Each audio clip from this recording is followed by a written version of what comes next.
it flared so bright it made it look like I was looking into the sun in the night vision. And so in other words, you were looking through your night vision lenses. Of course, you've got multiple cameras up there. You got the stop action photography, you got the night vision video, and you've got time lapse is what you're talking about. Yeah, I keep mispronouncing that or missaying that.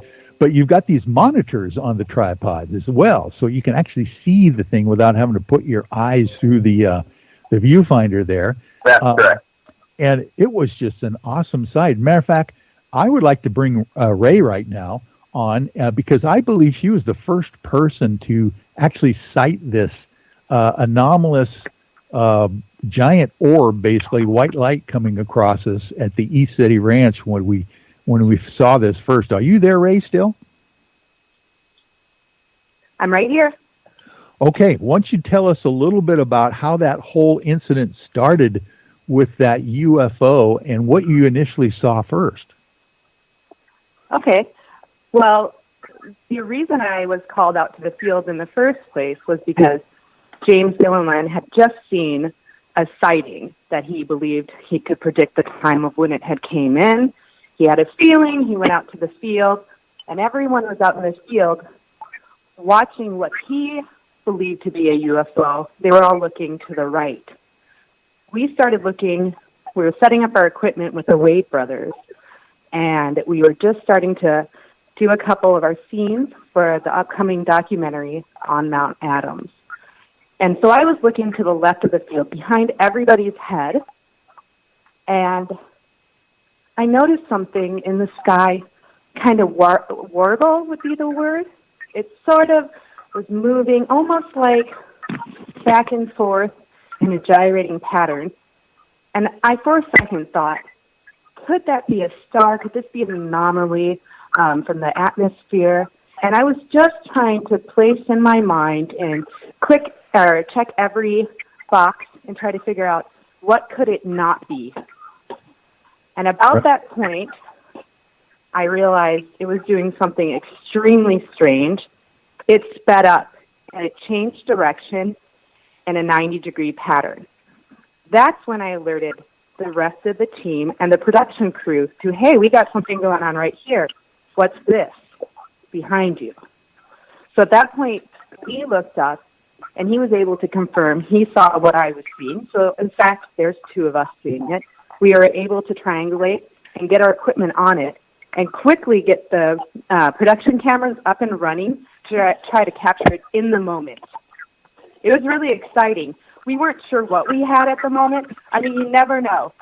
Is it a shooting star? Is it a satellite? But you watch it long enough, and it starts to do things that all of those said items would not do. And this is when the flashing began to happen of the light. And tell us, Ray, before it did this flash thing, tell us about the power-up thing that went on. That was... And by the way, let's make people aware that this was so low that it was below the cloud level, basically, coming across the night sky, perpendicular to us, and the cloud level was probably around 2,000 feet. So this is pretty low as far as, it couldn't be a star, it's too low, it's much bigger. But tell us about the flare-ups. Yeah, that is true. When I was first watching it, one of my first thoughts was, I've never seen an airplane react like that, because it was so low that I thought perhaps it was an airplane or a helicopter, because it was very low. And then the power-up, it was, let me explain this to you. Even thinking back in my mind, I feel my body start to shake because it's that exciting. It's like, oh my gosh, I can't believe we saw this. It, out of nowhere, illuminated, and the size of it, I mean, it went, I'm trying to think in terms of probably 300 to 400 times its original size. Yes. And the light was bright. It was a cool white light. Not a warm light, but a very cool white light. and it lit up the area around it. And actually, you could see that it just threw some light. Okay, you know what I'm going to do before you go any farther there, Ray? I'm going to ask the rest of the I-Team members who are hanging on the line to just mute their phones so we don't get that background noise while one of us is talking. You can still hear, into the conversation, but we won't hear the feedback coming through your breathing and stuff. So that'll be helpful, and that's much better already. So, okay, are you still there, Ray? I am. Okay, I feel like we're back in that moment. Captain Brock's design. Please leave your name, number, and I will return your call shortly. Is not Thank you for calling. there, so Bye. hang on a second. Let me see if I can At find the tone, please record your message. When you've finished recording, you may hang up or press 1 for more options. There we go. Da-da-da-da. Okay. Go right ahead there, Ray. Keep going. This is exciting stuff. Hello. So now, hello. Yeah, who do we got on the line there? This is Vince. I just got a phone call from you. Oh, hey, Vince. I'm sorry to bug you, man. I just pressed the wrong button. We're just in the middle of the old I-Team segment. I know you're watching us, so thanks for hanging in there with us, buddy. But you don't need to be on the hook any longer if you want to leave. Oh yeah, no, I just got a phone call, and I was like, hey, what's up? Okay, well, thanks for picking up anyway, buddy. I hope you're enjoying the rest of the show. Yeah, absolutely. Bye, Happy New Vince. Year. Hi. Happy New Year. Thanks. You too, buddy. Okay. Keep going, Ray. All right. So when we were all following the small light with our eyes, and when it did the power, the quote-unquote power-up, the intensity of this light would be comparable to that of the sunlight. It was very bright. It was a very cool white light. And it stayed, it stayed for, a good second or two. So it wasn't like something exploding and then just dying out. I know people right away are probably thinking, oh, it was a shooting star. That is not the case. It made 90-degree turns. It moved in a conscious pattern and changed direction. And then did the bright power up. And this is long before what Lee was talking about when we were having the green light happen. This is before it. We watched it go through the night sky. We followed it from left to right, and it encompassed basically our whole field of vision. From the point where I saw it to the left was basically the horizon, and then we watched it go to the right, almost to our full peripheral. It was almost 180 degrees that this thing traveled as far as what you'd be able to see with your vision. Yes. And then let's jump back to Lee Strauss. And Lee, let's talk about the laser light that came out of this thing at the same time. Well, I didn't see the laser per se because I was looking in the monitors. People around. Well, around us. Let's have you tell us what you saw when you were looking through the monitors at this thing coming overhead. Well, it probably powered up maybe 4 or 5 times before the big one hit. So I was looking, it was so bright that it artifact in the screen, and it kind of made like what you would notice if you take your camera and you look towards the sun, how you get like those little sun spots that run across your screen. Well, right. This thing was so bright that it basically did that, with the camera.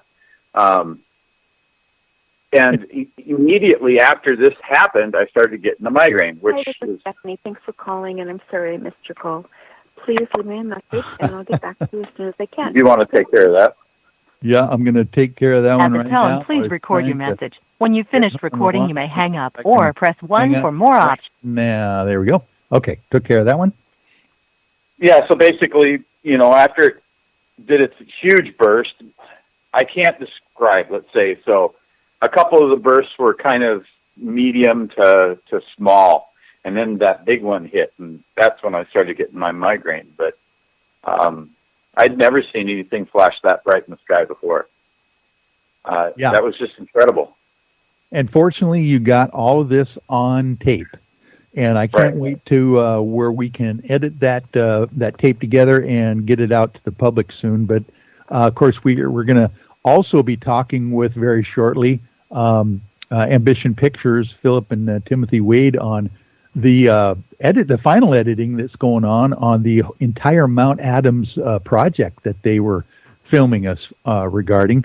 And that might be coming up soon for a premiere, I understand. Yeah, I talked to him about a month ago, and he said that he was just doing the final editing, and it would be done towards the end of December, if not the first part of January. So I sent him a text today. I didn't get one back yet, but you know, we're still in the holidays. And yeah, we'll keep folks informed about when that will be coming, because it's a lot of these amazing things we're talking about are going to be on this film, and I can't wait to see it. Now, let's take a little bit of a stock right now. Do we have Kevin on the line? I don't know if Kevin, are you still there? Yep, I'm here, Michael. Oh, good, buddy. Okay, speak right into your microphone there. And finally got hold of you. And let's see, we've got, do we have Nikki and Troy on the line? I'm here. Okay, both of you guys are there. Good. And Mary, you still there? Yep, I'm here.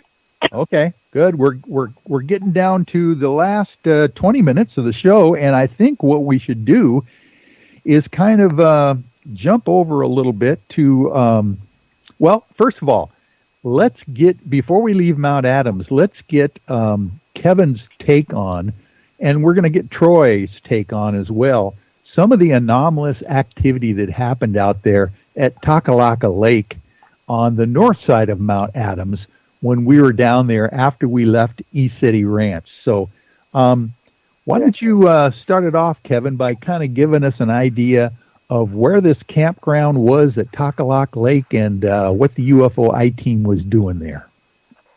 Right. So we were, of course, tasked to come out and do observations of the mountain from, I guess, the west side, the northwest side.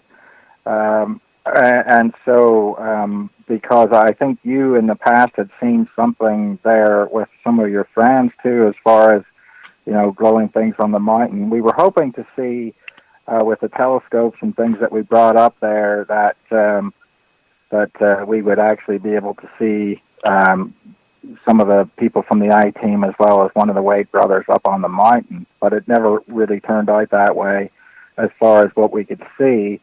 But we had all kinds of weird, strange stuff that, you know, as far as that goes, I don't know quite how to explain it, Michael. I mean, whenever we showed up, with our equipment and everything, it was raining. And so, you know, there was a couple of, people that really got washed out, and, with that goes. So, what was nice is that you actually, because of the way that you'd given up some of your equipment to other people, spent some time with us in our trailer. Now, one of the things that I think, of course, you realize, and I don't know, a lot of people might not realize that I and my wife are primarily Bigfoot people, but she's been with Ray and different things, and seen some lights and everything like that as well too. And unfortunately, she's not here. And if Ray doesn't want to talk about it, then that's fine. But that was up on Mount Baker. But when we went to Takalaka Lake, we had some really strange stuff going on. I remember the first night, it seemed like when we were there, we noticed that the trailer was rocking. I don't know if you remember that, because you were so soundly asleep the first night, because I think you were so tired from the thing. But the trailer was rocking, and then the second night, I believe it is whenever we started to experience the loss of of time.